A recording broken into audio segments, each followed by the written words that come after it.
Hola, buenas tardes a todos. De nuevo acá nos reunimos para tener un nuevo seminario en comunicación de la ciencia que se hace a través del Instituto Argentino de Oceanografía. Hoy nos acompaña el doctor Gerardo Perillo. Eh, el doctor Gerardo Perillo es licenciado en Ciencias Geológicas de la UBA, PhD en Oceanografía de Old Dominion University, USA, investigador superior jubilado del CONICET en el IADO, profesor titular de la Universidad Nacional del Sur. Fue profesor en las universidades de Quebec, Canadá, Concepción, Chile, Algarve, Portugal y Cádiz en España. Entre otros premios, fue considerado uno de las 5 personalidades destacadas en ciencias de la Tierra de la década 2003-2013 por la Fundación CONEX. En su extensa trayectoria, el doctor Perillo ha codirigido 29 tesis doctoradas finalizadas y actualmente 7 activos, además de 13 investigadores y 75 becarios. Es autor o editor de 16 libros, 2 de ellos considerados como bestseller por la editorial Elsevier, o números especiales de revistas internacionales.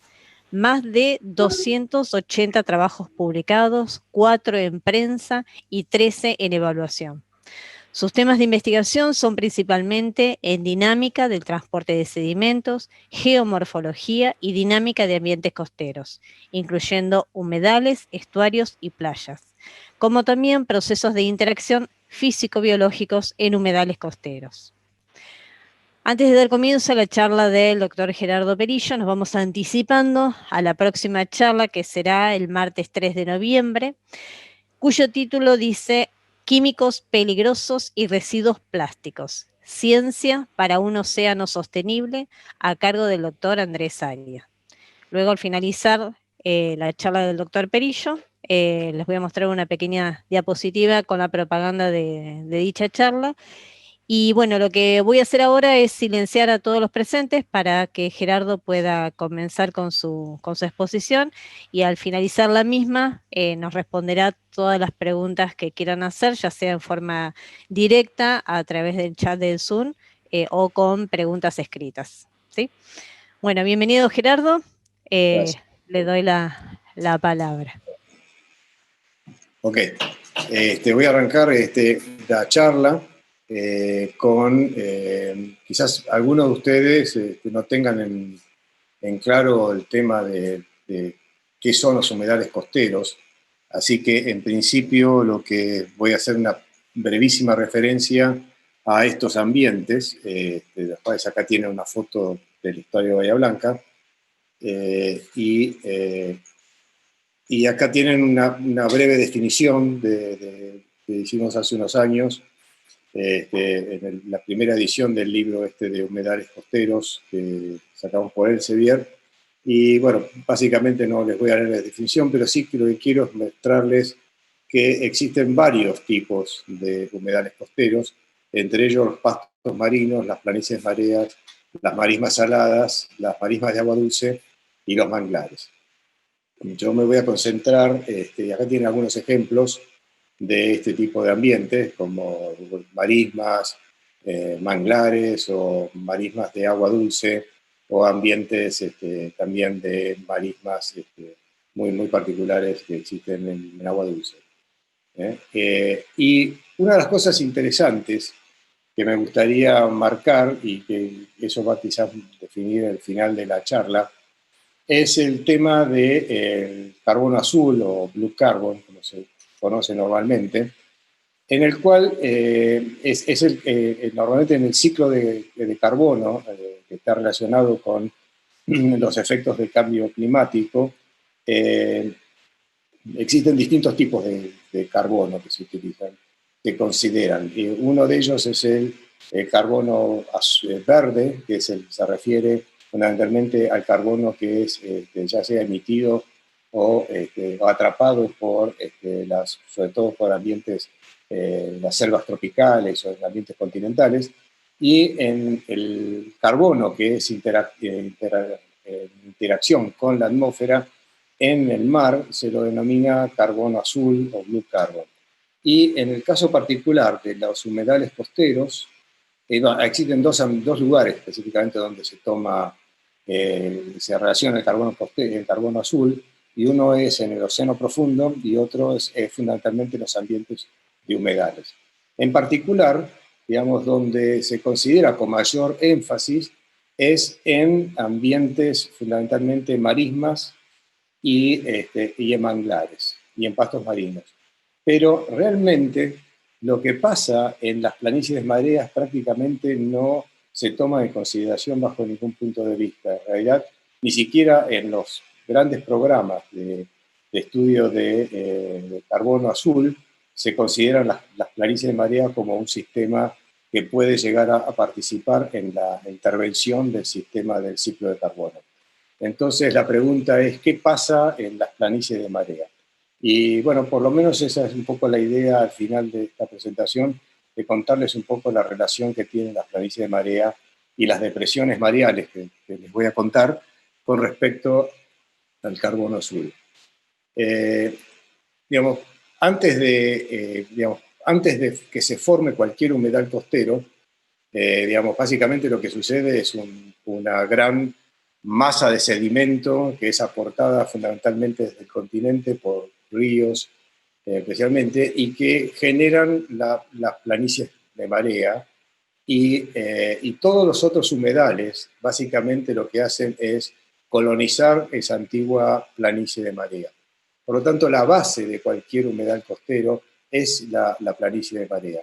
Y estos son sistemas, no voy a describir en detalle todo esto, pero en particular voy a concentrarme en las depresiones que normalmente existen debido a que normalmente estas planicies, o cualquier tipo de humedales, no son realmente planas, sino son, digamos, el término planicie que a veces está mal expresado, en el sentido de que son de sistemas de baja pendiente, pero que no son uniformes, sino que tienen distintos elementos geomorfológicos, y uno de ellos son las depresiones, ¿no? Y eso justamente a lo que me quería referir en esta presentación, que son las depresiones mareales en lugares costeros, y la idea es tratar de darlos desde un punto de vista nuevo, aunque estas geoformas ya han sido estudiadas originalmente por otros autores ya desde el principio del siglo. ¿Y por qué nos importa?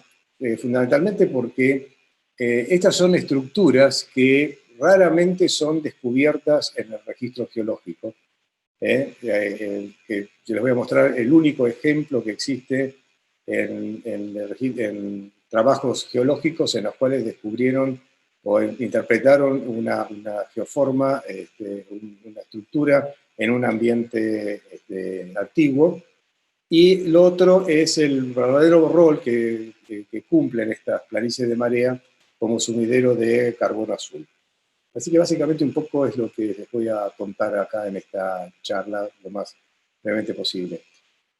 Como les decía, los primeros estudios de las depresiones mareales datan de los años de principios del siglo XIX, del siglo XX, donde empezaron a analizar la presencia de piletas o de depresiones, pero fundamentalmente concentrados en planicies marismas, como el trabajo de Haschenberger del año 16, o el trabajo de Japp del 21, que también hizo trabajos anteriores en el 16 y en el 17, ¿no? En los cuales analizaban la presencia de estas formas típicas en marismas.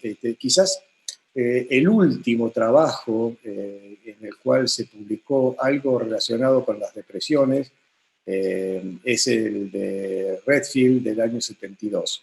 Y a partir de eso hubo como una especie de silencio de radio, en el cual prácticamente muy poco o casi nada se trató el tema, salvo en forma lateral, digamos, sin darle demasiada importancia, sí, desde un punto de vista más biológico, porque normalmente en estos tipos de ambientes son lugares donde existe una interesante fauna y flora, y además sirven como lugares de abrevadero para animales y para pájaros, pero no desde el punto de vista geomorfológico. O sea, yo lo que quiero decir es que el agujero digamos, negro que hubo desde el 72 hasta más o menos unos 20 años atrás, ocurrió fundamentalmente desde el punto de vista geomorfológico, ¿no? Que es a donde yo estoy apuntando esta charla.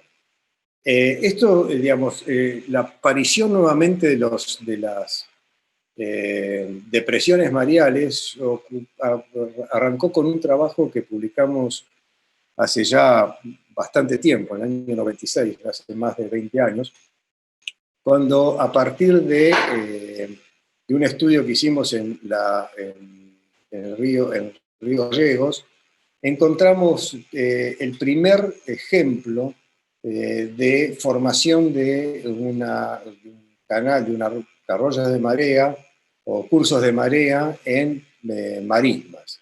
Hasta ese momento, la teoría hablaba de que los cursos de marea eran fundamentalmente heredados de las planicies de marea.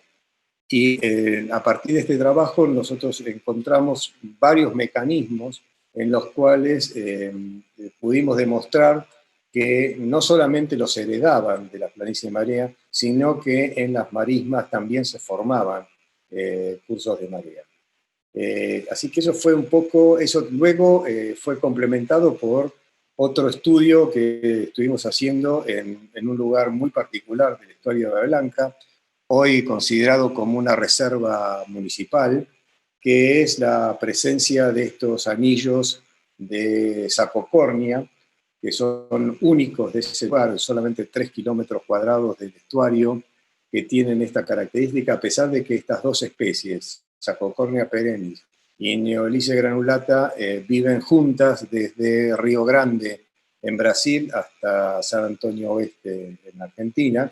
Sin embargo, en este lugar es el único lugar donde se producen estos anillos. Y esto fue más o menos unos resumen de los trabajos que empezamos a armar con Oscar Ibarne y un grupo de becarios con los cuales se hicieron varias tesis de doctorado asociadas a este tipo de estudio, en el cual básicamente analizábamos estos anillos donde los cangrejos, y en este caso es muy importante entender este concepto, en que los cangrejos que colonizaban los lugares donde estaban las plantas, digamos, generaban un desplazamiento de las plantas, incluso un cambio de la reproducción de las mismas, desde un sistema sexual por rizoma a un sistema sexual, y dejaban abandonado el centro del lugar, y ahí se producía una depresión de la superficie producto de la caída de la superficie producto de de las cuevas de cangrejos, que en este tipo de estructuras podemos tener entre 40 y 60 cuevas de cangrejos por metro cuadrado para tener una idea de la densidad, ¿no? Y acá ven una imagen aérea donde ven todos los anillos que existen en ese sector. Digamos, esto simplemente, acá tiene una visión un poco más cercana de esa imagen. Y acá les muestro simplemente una diferenciación entre lo que son los cursos de marea y las depresiones de marea, estas definiciones que puse en un trabajo, en un resumen, de un review de este tema en el año 2018. Y acá tienen la clasificación de los distintos tipos de cursos de marea. Y fíjense que fundamentalmente yo no hablo de canales de marea, como normalmente se acostumbra a usar, sino que canales de marea son un tipo de curso de marea, sino que bien existen por lo menos 5 tipos diferentes de cursos de marea. Y lo mismo sucede con las depresiones mareales. Hay por lo menos 4 tipos de depresiones mareales, también a partir de esta nueva clasificación, en los cuales tienen las bateas de marea, los cuencos de marea, las piletas de marea, estas fundamentalmente ocurren en sistemas de ambientes carbonáticos, y pozos de erosión mareales que ocurren fundamentalmente en las intersecciones, en los tributarios de canales de marea, ¿no? Y acá les voy a mostrar simplemente voy a hacer un paneo de distintos ejemplos de estos tipos de depresiones. digamos, cuencos. La diferencia de las bateas es que los cuencos normalmente tienen agua y los más grandes siempre tienen agua durante bajamar. En cambio, las bateas tienden a estar secas durante bajamar. Así que tienen algunos ejemplos de cuenco de marea de distintas partes del mundo. Estas son en la zona de Bermudas, esta pileta. Y estos son, por ejemplo, unos cuencos muy interesantes que existen en el río Cruces, en Chile, y que están asociados, como vamos a ver más adelante, al terremoto del año 60. Estos son los que tenemos fundamentalmente por millones en el estuario de Bahía Blanca. Para los viejos del Liado, que puedan recordar al doctor Lafon, un especialista francés que vino a principios de fines de los 70, principios de los 80, en un vuelo recorriendo el estuario, los denominó espermatolitos, por la forma particular que tiene, de como si fuese una célula y con su colita típica de los espermatozoides. Así que eso quedó en la historia del Liado como la terminología típica de estos cuencos. ¿No? Acá tienen otros ejemplos típicos de la historia de Bahía Blanca, donde pueden ver grandes cantidades. Y por último, los pozos de marea que ocurren, por ejemplo, en el caso de Bahía Blanca, en tributarios como en zonas de intersección, como en el caso de entre el Tres Brazas y el Tierra Firme de Tres Brazas, que es un pozo que tiene más de 25 metros, cuando los tributarios tienen no más de 10 metros, o sea que hay una depresión significativa en este lugar. Y recientemente descubrimos, gracias sobre todo al apoyo de los integrantes de la embarcación Buen Día Señor, de Beto y Enio, este pozo que se encuentra muy particular porque es prácticamente único, que se encuentra en el ápex de un meandro agudo, muy particular, que tiene 12 metros de profundidad cuando el canal a ambos lados tiene 4 metros. Y bueno, estamos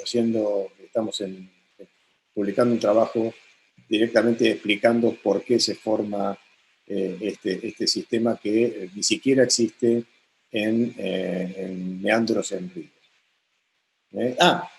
Justamente quería marcarles, porque más adelante voy a volver, que mientras estábamos haciendo este estudio, descubrimos acá un lugar muy particular en el cual podíamos hacer un estudio de detalle de las depresiones de marea en esta zona, esta pendiente de relleno del meandro que estamos acá. Así que vamos a volver a este punto más adelante en la charla. Acá tienen algunos ejemplos de cómo son los cortes transversales de los distintos tipos que tienen estas cuencos de marea, simplemente para tener una idea de cómo es la geomorfología ya en profundidad de estas estructuras. Y, digamos, en los primeros estudios que hizo Japp, él definió el origen de estas depresiones como dos tipos únicamente. Y como primarios, que son aquellos heredados de la planicie de marea, y aquellos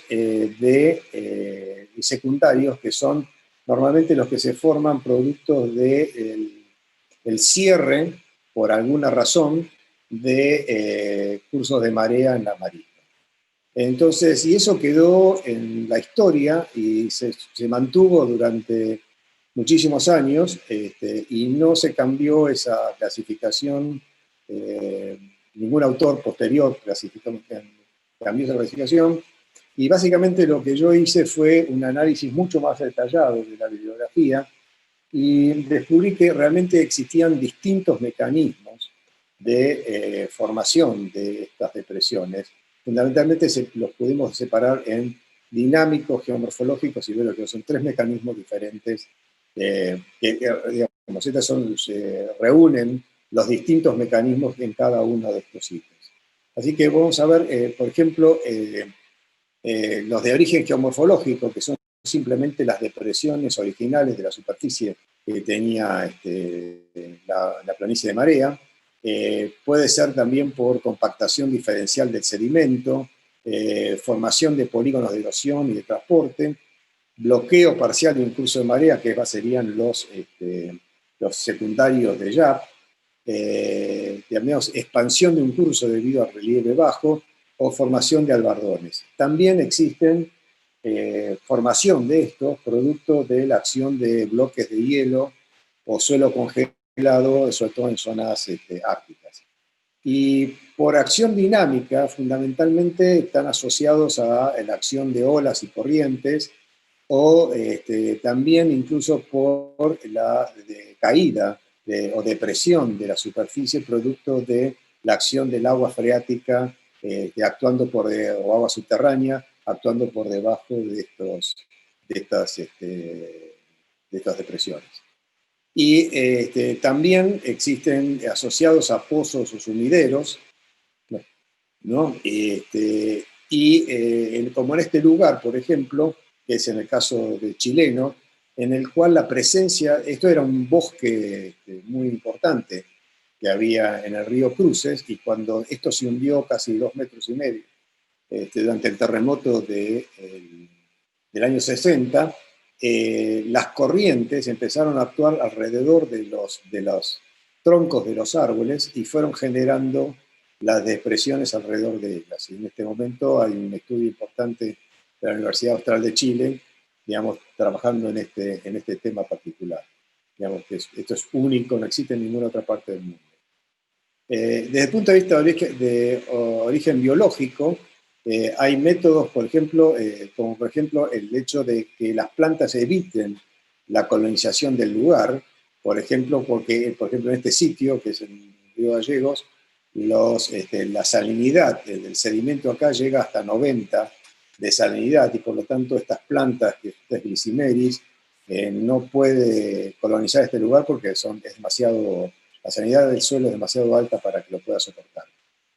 Por ejemplo, el efecto de plantas o desechos de plantas, como por ejemplo los distintos tipos de, ¿cómo se llama? Por ejemplo, grandes arrasadas de espartina, por ejemplo, que pueden tapar una marisma y pueden generar la muerte de las plantas que están por debajo y generar básicamente la depresión. También hay mecanismos como la compactación de materia orgánica, como en este caso, en el cual acá se acumulan muchas algas, esto es en Río Gallegos, se acumulan muchas algas, y la materia orgánica se compacta y va produciendo el hundimiento del suelo. Y también por mecanismos de bioturbación producida, por ejemplo, por el caso de los candelos, ¿no? Que es el caso de los anillos que tenemos en Almirante Brown, ¿no? Digamos, también la presencia de biofilms es importante, como en estos casos, que ayudan a generar la eliminación de la capa superior del sedimento. Y acá tienen ejemplos de cómo el biofilm, la estructura, la mezcla de biofilms, de diatomeas, generación de grandes cantidades de oxígeno que me dejan flotando a la mezcla de sedimento, materia orgánica y agua. Y básicamente fíjense que esto es un sistema que está totalmente flotando y fácilmente removible por acción de las corrientes y las olas. Acá tienen otros ejemplos de la presencia de biofilms que, digamos, producen o ayudan. Es decir, en los lugares donde no existe el biofilm, se produce erosión por acción de las olas y corrientes y le generan depresiones. Así que,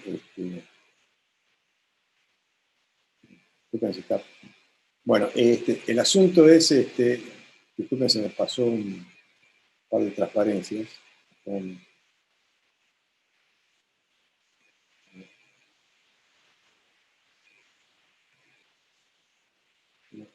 ¿Dónde volvió para atrás?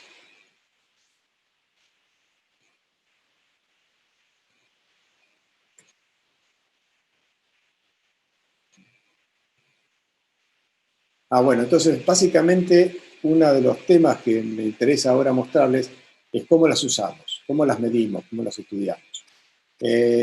Fundamentalmente, en muchos de estos lugares se hace muy difícil trabajar, ya les vamos a mostrar ejemplos. Por lo tanto, la primera cosa que hemos hecho es trabajar de las depresiones del aire, trabajando con imágenes satelitales, como esta que tenemos acá abajo, con series de tiempo de imágenes de Google Earth, o fotografías aéreas, o haciendo mosaicos utilizando drones de algún tipo. Por ejemplo, estos son los que tenemos en el IADO, con el cual podemos hacer estos estudios, digamos, haciendo relevamientos aéreos de las estructuras. Acá tienen, por ejemplo, fotos de una depresión que está en la zona del Almirante Brown.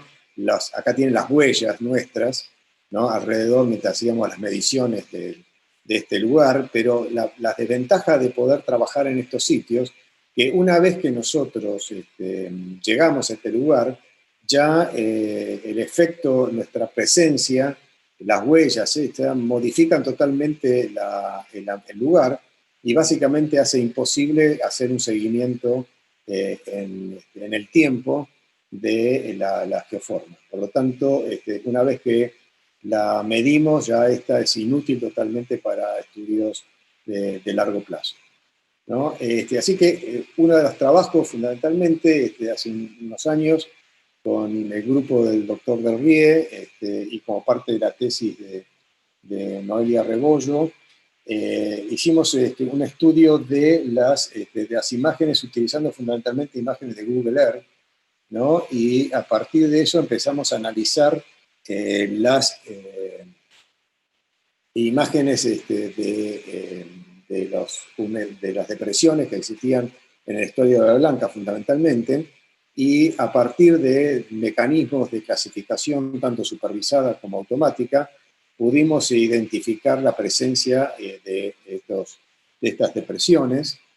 Acá tienen ejemplos de distintos sectores para que puedan ver la cantidad de estas depresiones y cómo se distribuyen y los distintos tipos, tanto asociadas o no a cursos de marea, ¿no? Acá tienen otros ejemplos.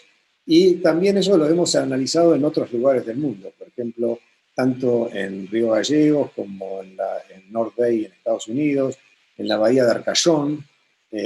Bueno, y ahora estamos descubriendo en muchos lugares, prácticamente en varios lugares de Europa, en China, en varios lugares de Estados Unidos, en Canadá, donde existen estas depresiones. Por lo tanto, estos son elementos que no han sido estudiados en absoluto a nivel mundial, pero que existen en probablemente cientos de millones de estas depresiones en todas las planicies de marea del mundo. Esto es un trabajo que recién acaba de salir del horno. Creo que la semana pasada nos dieron la versión en prensa del trabajo donde con el mismo grupo de Claudio y con Noelia hemos hecho un análisis de varias zonas del Estado de Bahía Blanca, y no solamente determinamos la distribución, sino que también empezamos a analizar orientación y su relación con los cursos de marea, ¿no? Y ahora, básicamente para terminar lo que quería contarles, los vuelvo a traer a esa zona del meandro, de la zona de relleno del meandro, donde habíamos estudiado en este lugar el pozo de erosión, que es en el canal Bahía del Medio, ¿no? Y en este lugar, en un trabajo que recién acabamos de enviar a Marine Geology, se sacaron una serie de testigos, 7 testigos, tanto de la planicie de marea como de las depresiones. Acá tienen fotos del lugar, acá tienen el perfil topográfico y la ubicación de los testigos. Y para que vean que este lugar es realmente bastante complicado, yo realmente no sé si Karina y Antonella tienen muchas ganas que les cuente esta historia, pero este video ya es famoso, ha sido presentado en varios congresos internacionales, para que vean que esto, una vez que salieron de ahí, realmente no podemos volver nunca más a trabajar en esta zona. Es muy complicado porque básicamente destruimos en su totalidad la geomorfología del lugar. Este es un análisis histórico entre dos imágenes de Google Earth separadas 7 años para ver cómo han evolucionado las depresiones de este lugar, y estos son los resultados de los testigos. ¿Y qué tiene de interesante esto? Que quizás no salga muy bien en esta imagen, pero a partir del análisis de materia orgánica, en particular en los primeros 15 centímetros de los testigos y a través de un sistema de análisis tipo Cielab usando las fotos de los testigos, podemos hacer un análisis de la distribución de materia orgánica en el testigo. Y en particular en los que se encuentran en la parte superior de los que se ubican en las depresiones, encontramos que la concentración de materia orgánica, por un lado, es extremadamente alta. Pero antes de volver a eso, quería comentarles uno de los resultados que permite, digamos, a partir de la estructura interna y la estratigrafía de estos testigos, podemos compararlos con, por ejemplo, este es el único trabajo publicado por Badenas et al. De una zona de España, donde describen por primera vez en el registro geológico un cuenco, una depresión mareal en un ambiente carbonático, y probablemente esto se deba fundamentalmente a que no tenemos un adecuado análisis de cómo es la estructura interna de la estratigrafía, digamos, de lo que son estos cuencos. Y entonces eso realmente nos va a permitir a nosotros proveer, usando estudios actuales, proveer esa información, y evidentemente, como ha sucedido con los estuarios, en los cuales hace muchos años se creía que no había estuarios en el registro geológico, y de pronto a partir de distintos modelos actuales se pudieron empezar a descubrir. Ahora quizás a partir de este estudio podamos hacer poder encontrar más cuencos y descubrir más planicies de marea en el registro geológico. Y como les decía, desde el punto de vista de la formación de estos cuencos, cuando empezamos con Oscar y Barney a estudiar estas depresiones, la primera idea surgió era que los cangrejos tenían mucho que ver con la formación de las depresiones. Pero luego la dejamos de lado, salvo por lo que se referían a las depresiones asociadas a los anillos. La dejamos de lado porque cuando veíamos imágenes de las depresiones del estuario de Bahía Blanca, veíamos que no había cuevas de cangrejos. Entonces, a partir de este estudio del muestreo, sobre todo que hicieron Antonella y Karina en Bahía del Medio, pudimos encontrar que en realidad los cangrejos cumplen una función muy importante en este lugar y son realmente los generadores de las depresiones, muy similar a lo que ocurre en el sistema de Almirante Brown con los anillos de Sacocornia. Pero ¿qué pasa?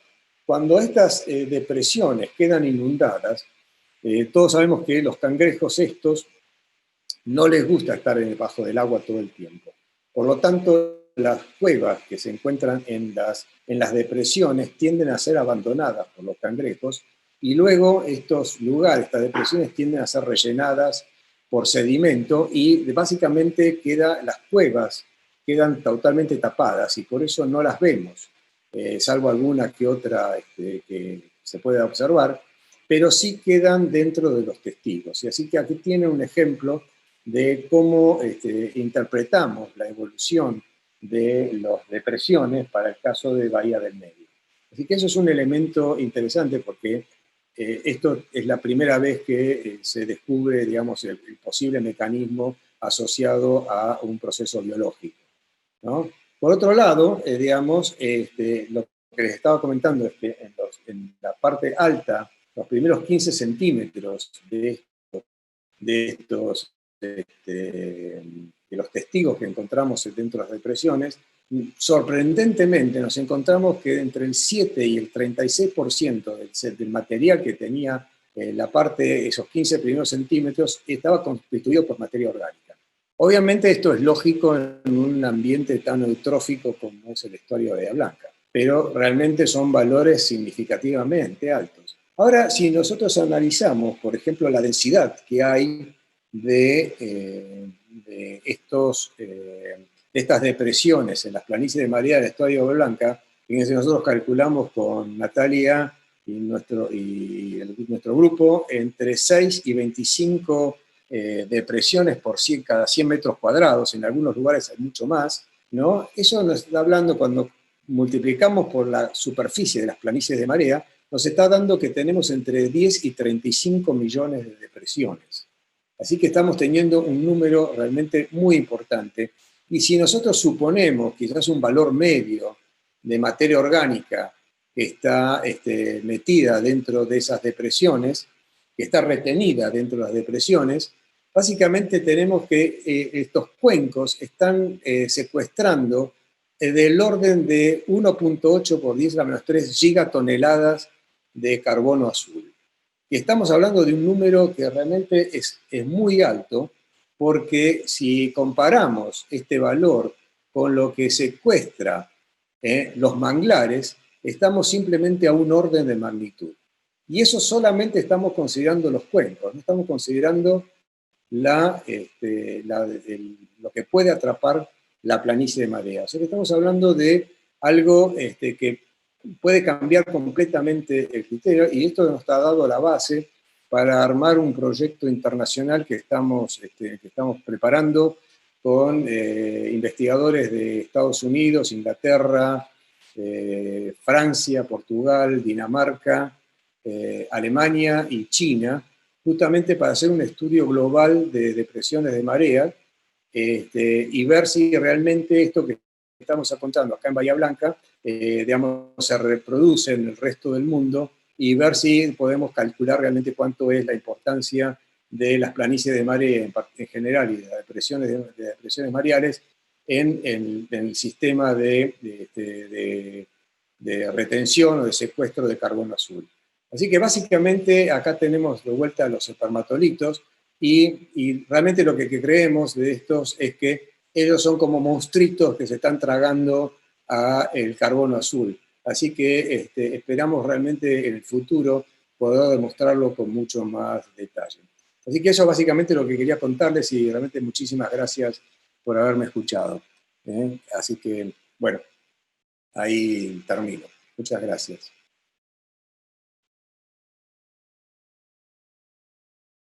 No sé si tienen alguna pregunta, algo que quieran.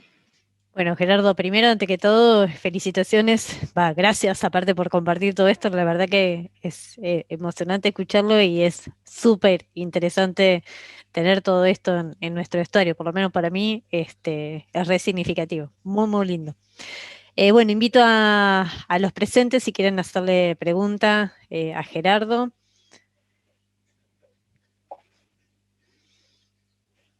Suena como una de mis clases. Todos calladitos y Todo calladito. nadie pregunta, nadie se le ocurre nada rápido.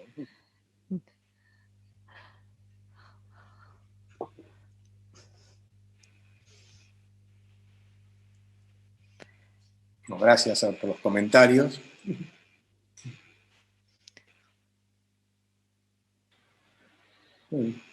Gerardo, una pregunta. Dale.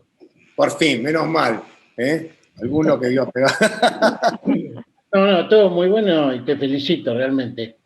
Pero vos mostraste unos imágenes casi al principio Sí. de Sarcocornia Sí. formando una suerte de anillo. ¿Eso de dónde es? ¿De Gallego, de esa zona? No, es eso de acá de Bahía Blanca. Es en un sector que tiene 3 kilómetros cuadrados nada más, y es el único lugar que descubrimos que existen esos anillos.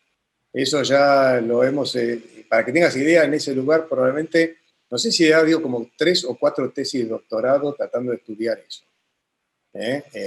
Seguro 2, porque 2 las dirigí yo. tratando de descubrir cómo son los mecanismos y cómo se relacionan esos anillos a la formación de cursos de marea, ¿no? Porque, digamos, la coalescencia de esos anillos, digamos, terminan por generar cursos de marea. Así que esto ha sido, digamos, lo hemos estudiado muchísimo y realmente, ahora lamentablemente, en esa foto que les mostré aérea, en la cual se veía caminando los pasos de Antonella y míos alrededor de ese cuenco, resulta que ese es el único lugar que podemos llegar, porque ya no podemos cruzar al lugar donde están los anillos, porque, digamos, básicamente uno se hunde hasta la cintura. Así que es imposible volver a recorrer qué es lo que está ahora, después de casi 10 años que no lo seguimos estudiando, en qué quedó los anillos que estudiamos en esa zona. Pero realmente eso es un lugar realmente único, que es muy especial para el estuario. De hecho, la municipalidad lo declaró una reserva municipal justamente porque no existe en ninguna parte del mundo. Bueno, muy bien. Gracias. Ay.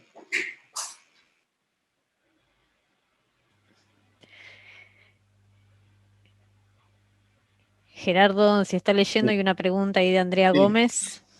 Sí. Básicamente porque en el caso de la pregunta dice, ¿por qué dice que los espermatitos consumen el blue carbon? Básicamente porque lo que están haciendo es reteniendo materia orgánica.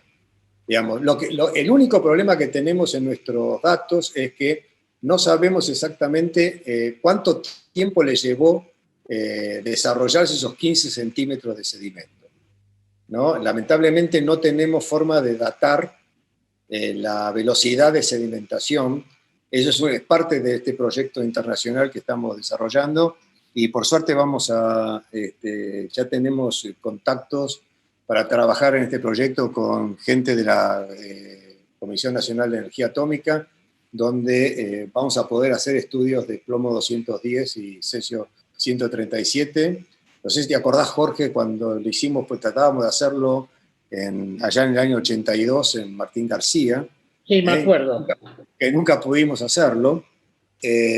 Bueno, por fin creo que hay un chico de la CONAE, que está investigador asistente del CONICET, que está interesado en desarrollarlo, ya tiene los primeros pasos y vamos a poder medir la velocidad de sedimentación.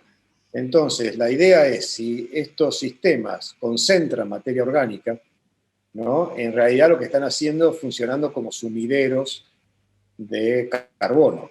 Es decir, yo puedo correlacionar la cantidad de materia orgánica con la cantidad de carbono que hay disponible, y básicamente lo que hicimos es una cuenta relativamente sencilla la que hicimos, o sea que no es un número estrambótico, pero realmente nos volvió locos cuando vimos que el número estaba en el orden, cerca del orden de magnitud de lo que están consumiendo los manglares, ¿no? Y Almirante Brown, es un lugar particular del estuario de Bahía Blanca, ¿no? Ese es un lugar muy particular que se encuentra cerca, para los que son de Bahía Blanca, cerca del canal del balneario Maldonado, ¿no?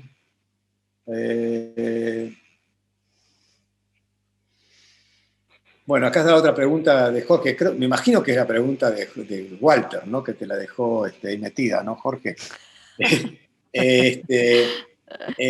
Bueno, el estudio de depresión, nosotros básicamente la idea es tratar de trabajarlas a partir de los drones, y luego, una vez que tenemos los lugares preestablecidos, tener lugares de sacrificio. Como hicimos ahí en Bahía del Medio, sabíamos que ese era el lugar de sacrificio.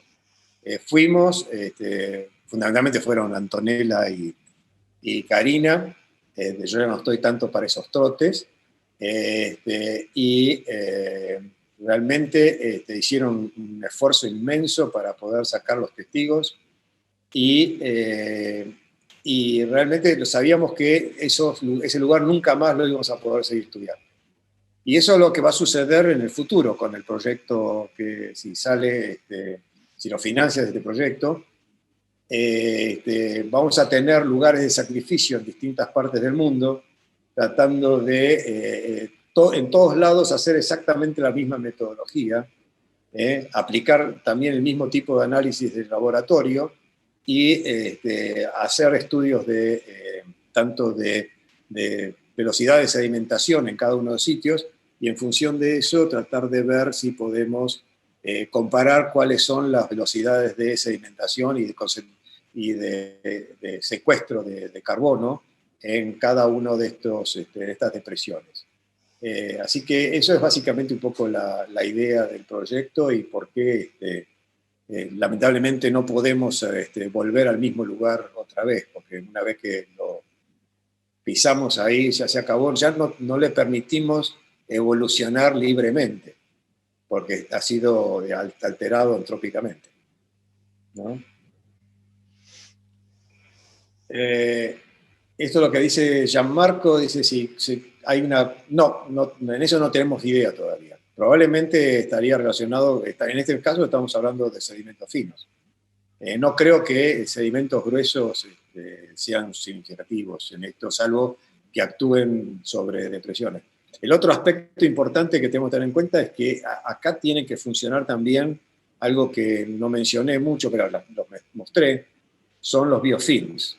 O sea, algo que encontramos en los testigos es que hay láminas y capas, ¿no? O sea, que en los momentos en que estos cuencos se quedan expuestos, básicamente se desarrollan biofilms y son los que de alguna forma acorazan el sedimento, ¿no? Previo a una nueva etapa de depositación de sedimento. Entonces, también estudiar eso estamos haciéndolo con Diana Cuadrado, digamos, para poder llegar a entender la estructura de distribución, cómo influencian los biofilms en la estratigrafía de estos cuencos, ¿no? Así que no sé si esto te contesta, Jan. Bueno, Andrés, ¿sabes? Dice que si querés hablar sobre el rol de este tipo de costas en la mitigación del cambio climático, acumulando este blue carbon y lo importante de su conservación. Bueno, en realidad lo importante es que cuando uno analiza el estudio de los humedales costeros globalmente, a los que se les presta menos atención son a las planicies de marea. En todos lados se presta mucha atención a las marismas, a los manglares, etc. Pero en las planicies de marea, como no hay plantitas lindas para mostrar, las plantas que hay son todas algas o de tipo diatomeas, o estos biofilms, etc. No son muy emocionantes. Tampoco hay muchos bichos dando vuelta, salvo algún cangrejo. Entonces realmente no son los del tipo que mostraba Cousteau. No son tan lindos.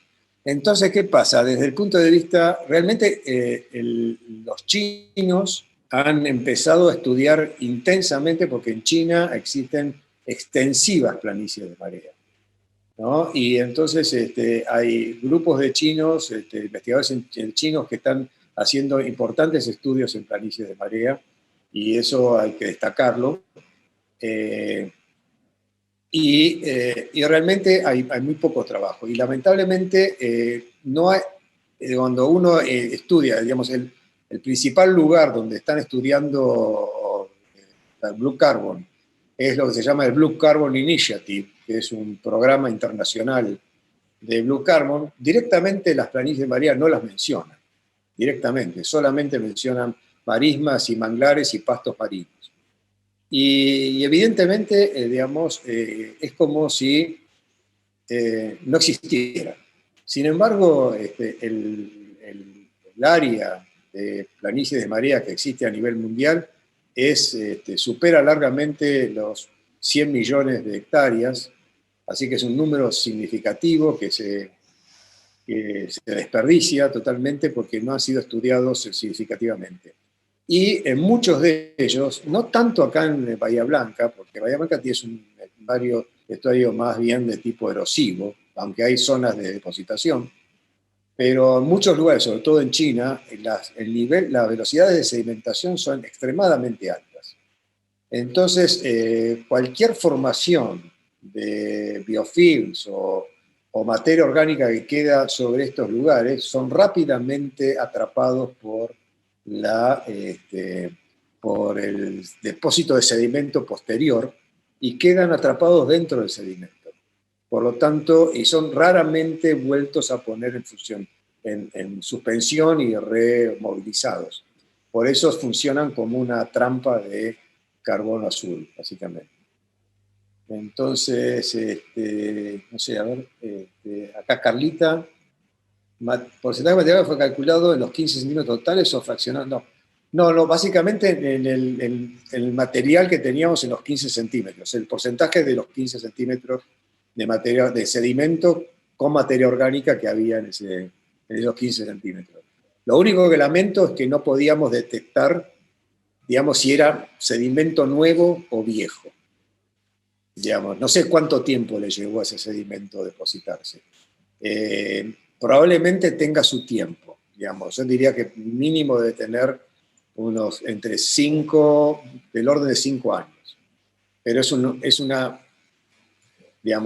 un ballpark, digamos, una interpretación así muy grosera, pero no te puedo asegurar eso. Gracias, Gerardo. Sería importantísimo poder fraccionar en un futuro como para saber en ese perfil, en qué momento se tiene un poco más de materia orgánica en ese perfil, como para estudiar también la edad del sedimento, como usted dice, ¿no? Es que en realidad, te voy a ser sincero, en realidad esto del carbono azul, etcétera, básicamente nos dejó sorprendidos a nosotros. No era bajo ningún punto de vista el objetivo del trabajo. Nosotros íbamos a ver cómo se formaban, el objetivo nuestro era cómo era el proceso de formación de las depresiones. De pronto nos apareció la materia orgánica que no sabíamos cómo estaba, por qué. Digamos, eso fue algo que nos dejó totalmente... De hecho, cuando estábamos escribiendo el trabajo, tuvimos que cambiar completamente el enfoque del trabajo. Porque el enfoque era una cosa y de pronto nos dimos cuenta que el enfoque realmente era el carbono azul y no tanto la depresión. ¿Te das cuenta? O sea, que eso vaya a ver si ahora no lo aceptan, ¿no? Ahora están bajo revisión, por lo menos ya pasamos al editor, ¿no? Así que estamos viendo a ver qué nos dicen. Capaz que nos patean al córner, ¿viste? Como siempre, pero no sé. A ver qué sale de esto. Pero bueno, por lo menos hay un número importante de investigadores de primer nivel mundial que de alguna forma me están dando bolilla, ¿no? Y les interesó mucho la idea y están ahí, estamos viendo cómo conseguir financiación. Probablemente hay mucho interés de la Academia China de Ciencias de apoyar en el proyecto, así que vamos a ver si nos aportan significativamente. Buenísimo. Gracias. Ok. Jorge, ¿los biofilms mencionados tienen relación con las matas microbianas? ¿Son cosas completas? No, son básicamente... No creo que lleguen a matas. ¿No? Estos no están en el nivel de matas. Es otro circo totalmente distinto, que es lo que mostró Vanessa o Diana en sus charlas. Digamos, es otro nivel completamente distinto, porque acá la cantidad, el tiempo de formación de biofilm, si se forma alguno, es muy pequeño y rápidamente quedan depositados. Así que no llegan a los niveles de matas, desde mi punto de vista. Bueno, no sé si tienen alguna otra más, realmente.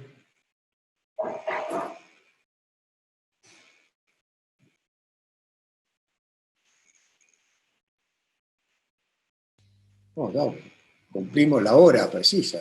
Bien. Una pinturita. Justo. Ok. Gerardo. Sí, Jorgito. Tengo que reconocer que sos un tipo muy hábil, porque destruís el lugar que trabajás y nadie puede probar lo contrario, y encima tenés el ascenso a nivel del mar. Sos Genial. Bueno, maestro, vos me conocés, te lo digo con mucho calor. No, pero vos sabés que tengo que hacerlo ahora rápido, antes de mi próxima reencarnación, porque para la próxima reencarnación el nivel del mar me lo va a tapar todo, así que va a ser imposible. Esa es la idea, claro. Muy bueno, muy bueno. Gracias. Bueno, yo creo que, digamos, no sé, Sandrita. Bueno, no, si nadie más tiene alguna pregunta, las felicitaciones supongo que debe ser de todo el mundo, más allá de que haya escrito o no, todo el mundo creo que ha quedado muy, muy contento, muy conforme, una charla, la verdad, espectacular y todo sorprendido justamente con lo de Blue Carbon y los porcentajes alcanzados.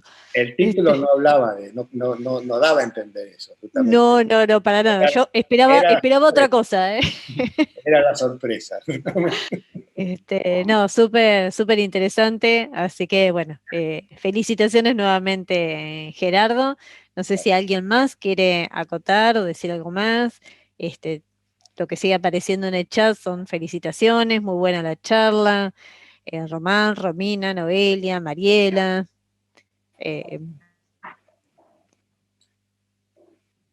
Yo veo que todos son becarios míos o trabajan conmigo, así que no los tomo en cuenta. Todos están dentro de los 79 becarios, Gerardo. No.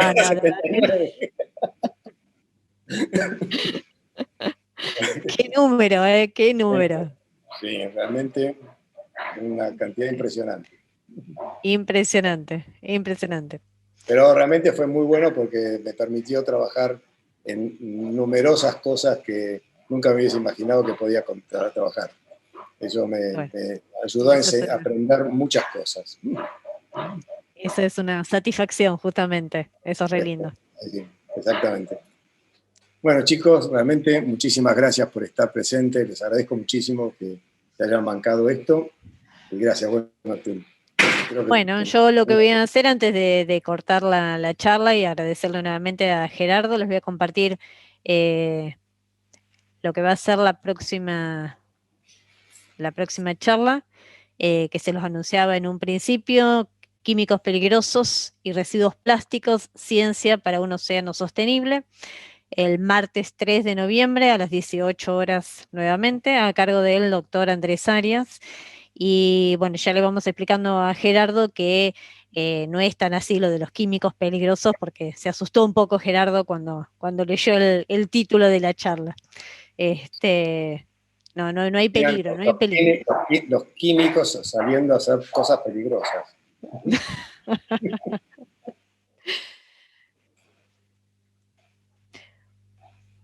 Bueno,